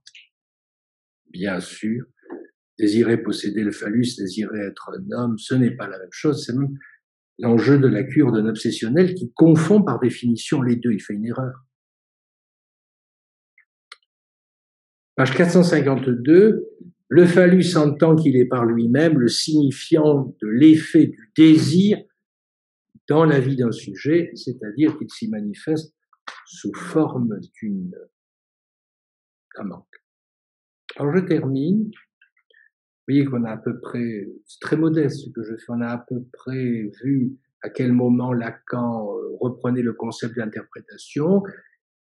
Dans le séminaire 1, il avait besoin de Margaret Little et des théories du contre-transfert de l'école anglaise pour pouvoir sortir de la psychologie des deux corps, comme il dit, et de créer l'histoire contre la fixité silencieuse de l'imaginaire. Là, il dialogue avec, 4 ans après, il dialogue avec Bouvet.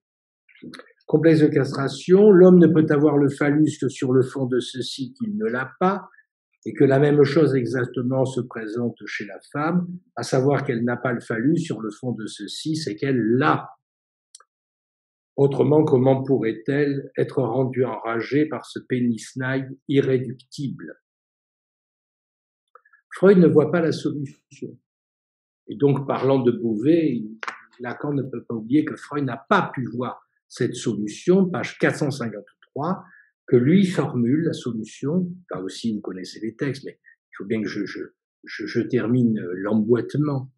La castration, aussi bien chez l'homme que chez la femme, ne tourne pas autour du dilemme d'avoir ou de ne pas avoir le phallus, qui est la problématique de Bouvet. Et qui est en plus la problématique explicite de l'obsessionnel. Donc il a une théorie, en quelque sorte, qui ne fait que reproduire sa position subjective. D'où l'impossibilité d'en sortir. Car c'est unique. L'obsessionnel se demande souvent s'il va pouvoir sortir de sa cage.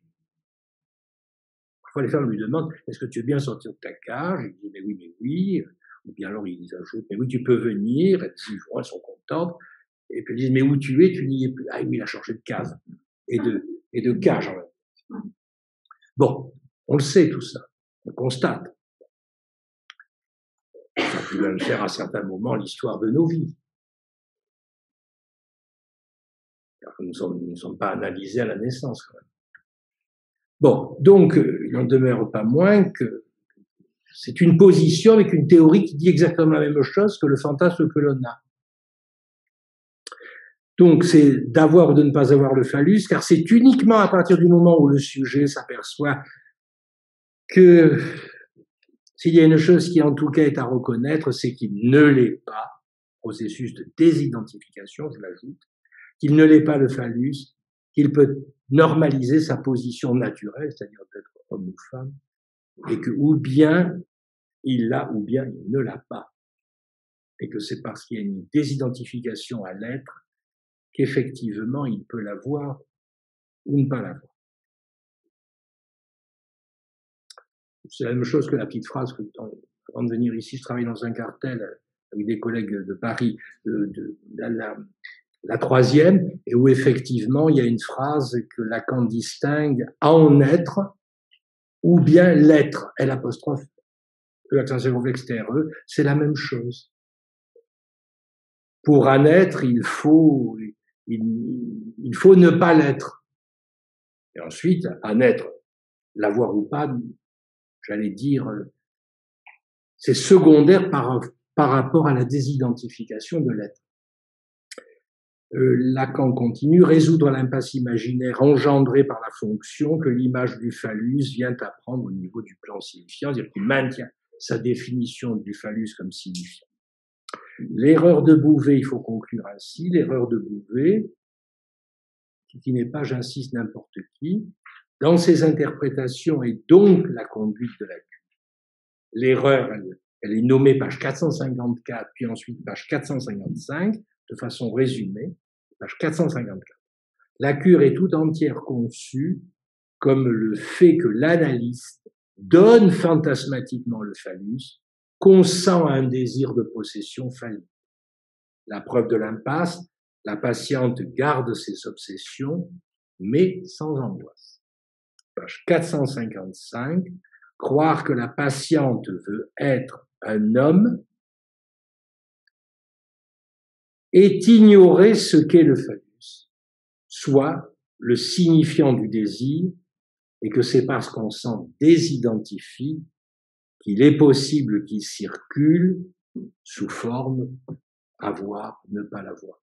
C'est la même interprétation que celle qu'on a à partir de l'homme autour de Bonneto, qui est un paradigme pour tout obsessionnel, à savoir son impuissance qui se révèle au moment où il est identifié au phallus et où un rêve fait par sa maîtresse vient lui démontrer l'inanité de cette identification, enfin inconsciemment, il se désidentifie et retrouve aussitôt, alors qu'il était impuissant, la puissance.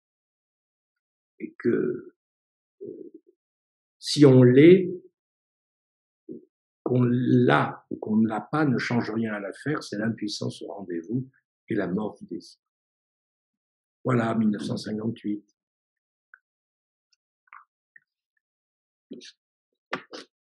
On prend quelques questions, c'est trop tard. C'est possible. Vous avez quelques questions en termes de bibliographie sur je demande le numéro de la revue française, les psychanalystes qui sont publiés les catégories de. Alors peut-être le mieux, c'est que vous les trouvez dans l'ouvrage de Bouvet qui s'appelle La relation d'objet. Je voulais simplement au niveau typographique le relire dans l'édition originale, mais elle est reproduite à l'identique, enfin la typographie en moins est changée, et c'est paru chez Payot, La relation d'objet. Ça peut se trouver sur Internet, sur ces sites où, en s'abonnant, on peut obtenir de nombreux ouvrages scientifiques. Donc des questions, je les répéterai vos questions pour que ceux qui nous regardent par Internet puissent savoir de quoi on parle. Si vous avez une question.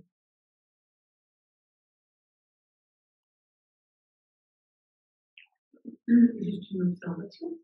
Dans le premier cas de question, le rêve et le fantasme sont traités sur le même point. Tout simplement, on voit comment Lacan a remis le premier feu de fonction. Et il ne sait plus ce que c'est qu'un rêve.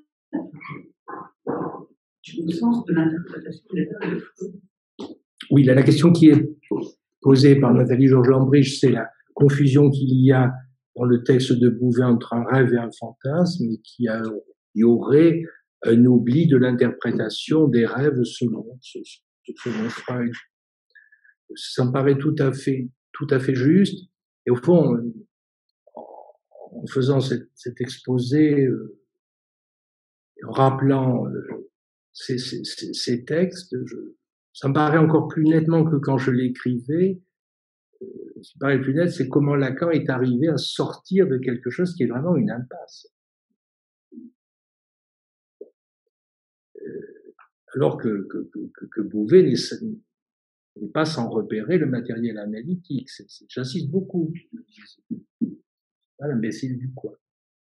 Loin de là. Et de voir comment il y a malgré tout une sorte de réduction presque empiriste aux objets. Être un homme, s'identifiant, ben oui, c'est vouloir le phallus. Un rêve, un fantasme, mais est-ce que vraiment c'est différent? C'est pris comme il n'y a pas à les prendre à la lettre, il y a à les prendre comme contenu d'identification, donnant à voir, que le rêve donne à voir. Il n'est pas interprété au sens de la trame de tout. Ah non, il n'y a pas de rébut. Il n'y a pas de rébut. C'est Lacan qui réintroduit le rébut, par exemple, avec l'idée. Oui, c'est-à-dire que il était très loin de Freud, tout en reprenant les acquis, par exemple, sur la névrose obsessionnelle de l'Homora.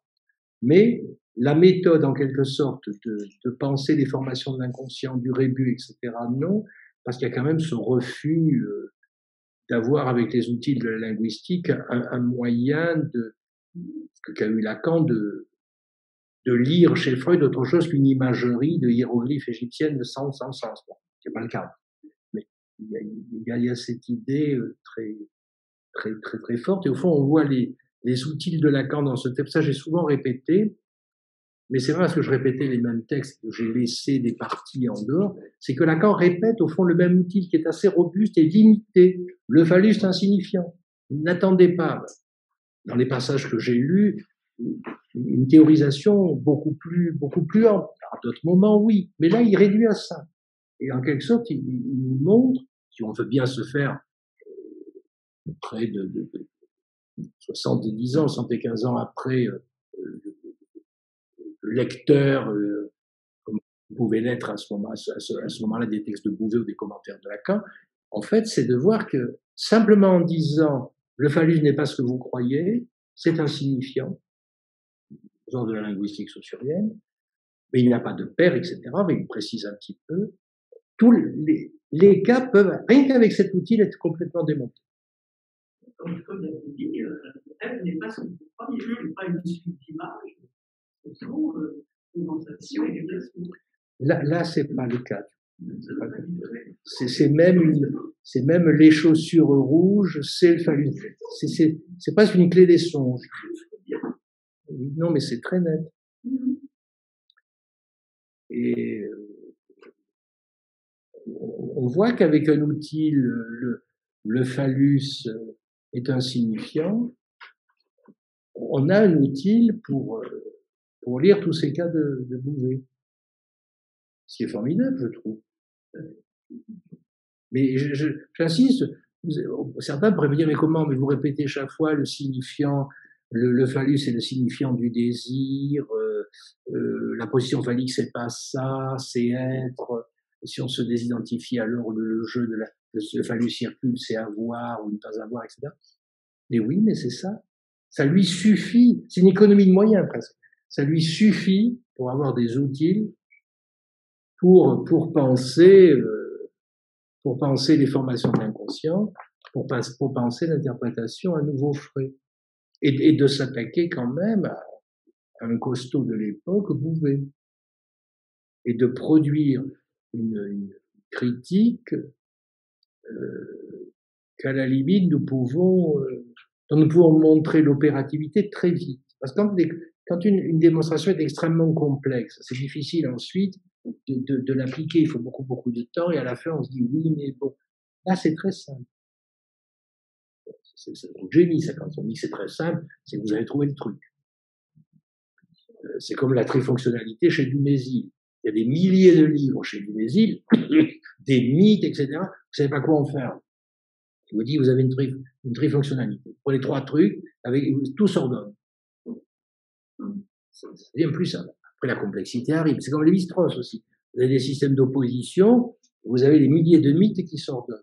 Et là, d'une certaine façon, on a ce même type d'opération. Phallus, linguistique, opération, opposition, présence-absence, qui se déduit évidemment du caractère différentiel.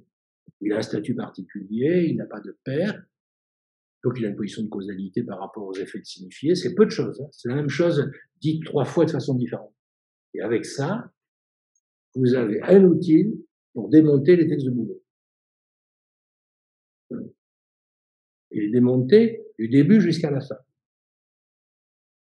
Et l'exemple le plus magnifique, je trouve, c'est quand il prend le bidet.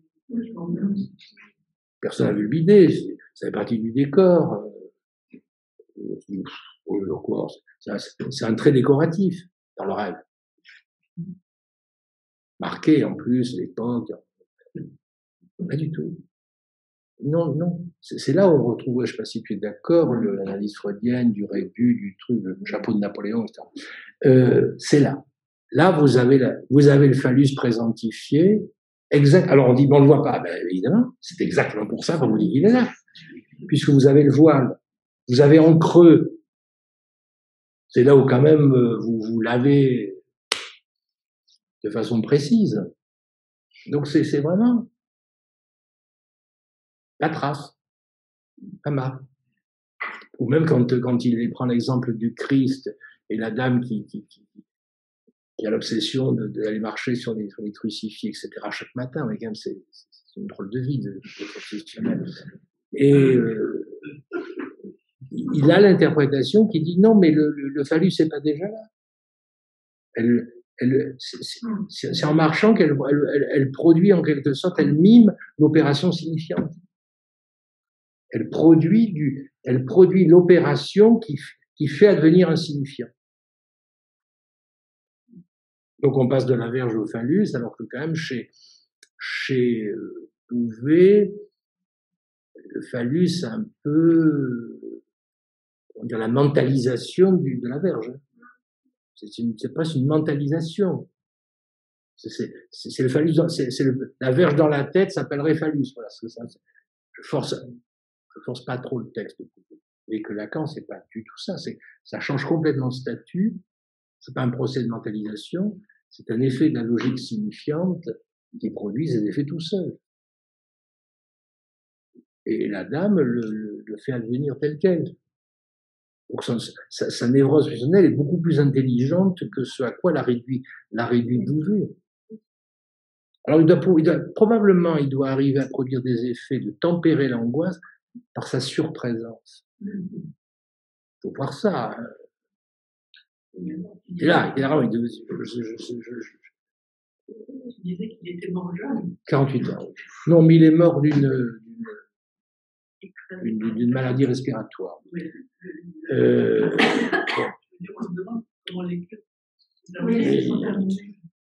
C'était court. Là, il reçoit 1 an, 14 mois. Bon, mais il y a une présence. Il mouille sa chemise. Vous voyez quand même ce qui lui amène. Ils sont pas très sympathiques. Ils lui disent des horreurs. Aujourd'hui, je ne sais pas pourquoi les analysants sont plus timorés. C'est très rare qu'ils disent autant d'horreur en une séance. Bon, là, ça marche. Il doit quand même s'y se faire l'objet de recueillir tout ça. Donc, on voit la dimension de combat. Prends ça. C'est très intéressant de voir ça. C'est le contraire de l'oiseleur lettré, son truc. C'est le bûcheron avec la hache. Pas méchant, mais il dit quand même, ici tu peux cogner, il dit ça. Il dit ça au patient. Ici tu peux cogner. Je vais tenir le coup. Comment? Ah oui, mais c'est des odeurs aussi. Quand il insiste autant sur les odeurs d'urine, c'est pas pour dire des mots grossiers que je vous ai rapporté ça, c'est parce que Lacan lui-même y fait référence, c'est que toute la fin de la cure est pensée de la mise à distance de l'odeur. Il en parle dans les écrits. Oui, il faut voir sentir son analyse, il ironise là-dessus. Oui, mais il faut voir l'original, c'est la pisse. Hein. Et encore, selon Pauli, c'est vraiment en général, c'est sans mauvais. Et vous voyez que c'est un corps à corps. Un corps à corps dans le sens de corps vraiment présent, mais qui est pris dans sa lourdeur de rocher, de présence, tu peux attaquer, vas-y, punching ball presque. Et il bronche pas. C'est ça l'idée, il bronche pas. Il faut se faire celui qui va pas broncher, et il essaye de repérer les effets naturellement. C'est pas la subtilité de la lettre, de l'oiseleur, de l'absence. C'est pas la poésie chinoise. Il y a un creux autour, il y a un creux au centre. C'est un vide à partir duquel se constitue. C'est pas du tout ça. On y est. Il faut voir que c'est une façon d'interpréter qui probablement est portée à son paroxysme chez les kleiniens. 5 fois par semaine, et on est là. Les tripes, je te découpe en morceaux, je t'arrache les yeux. C'est pas une critique, c'est de voir que c'est une interprétation, c'est une conception de la psychanalyse qui doit désangoisser, mais qui ne peut pas produire la levée, par exemple, du symptôme. Et en fait, je pense que ça ne peut lever l'angoisse que dans le temps des séances. Dire qu'au fond, je sors tout ça et l'autre ne me détruit pas. Voilà, c'est ça. Il le dit très bien, là, c'est le professionnel, il a repéré ça, c'est-à-dire le retour, je vais être détruit par l'autre que je veux détruire. Je veux le détruire, mais le risque, c'est qu'il me détruise. Le retour ne peut pas être évité dans ce système obsessionnel d'identification imaginaire. Donc il y a toujours le retour, l'autre va me détruire. Donc c'est le rêve, c'est le cauchemar, les hommes entrent dans la chambre, etc., etc. Le monde de l'obsessionnel. Qui quand même, quand il voit un chapeau de gendarme, se demande toujours qu'est-ce que j'ai fait. Ah non, j'ai rien fait, c'est vrai. J'ai vraiment rien fait. Ils sont pas loin de chez moi, là, qu'est-ce qui se passe? C'est un obsessionnel. C'est comme ça. Le monde de l'obsessionnel est ainsi. D'accord? Et donc, on s'aperçoit que ça peut pas être levé, ça. Ça peut être levé parce qu'il y a toujours, j'ai pris le phallus au titulaire. Enfin, si on va un peu plus loin, j'ai pris le phallus au titulaire, donc je suis coupable en permanence. S'il me choque, c'est fini. C'est ça la logique de Dipienne. Alors, il y a pas quelque chose de la dette avec le paiement. C'est pas ça qui fait que finalement, il y a quelque chose qui se tempère.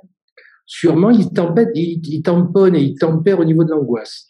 Mais ils insistent beaucoup, aussi bien Bouvet que Bouvet, pour le regretter en quelque sorte, et Lacan pour l'analyser, que entre guillemets, ça ne guérit pas. C'est-à-dire que il n'y a pas d'effet thérapeutique vraiment, que les symptômes, les obsessions qui se manifestent ne disparaissent pas, ne se suppriment pas. Et seulement l'angoisse tombe.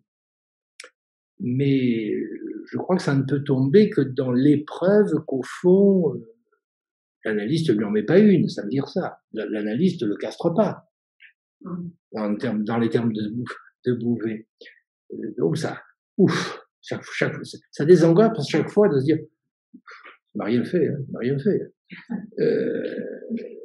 Après, il y a la vie. Donc, dès qu'il y a un autre chapeau de gendarme, c'est pas comme un analyste, celui-là. Mais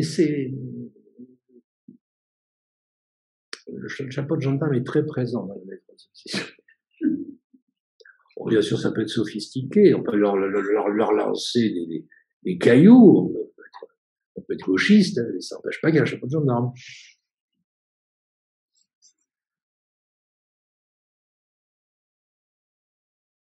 D'autres questions? On s'arrête? Ah, j'ai une petite question. Qu'est-ce qu'on me dit? Où je l'ai à converser? Alors, c'est pour reprendre la positivation et la négativisation du signifiant.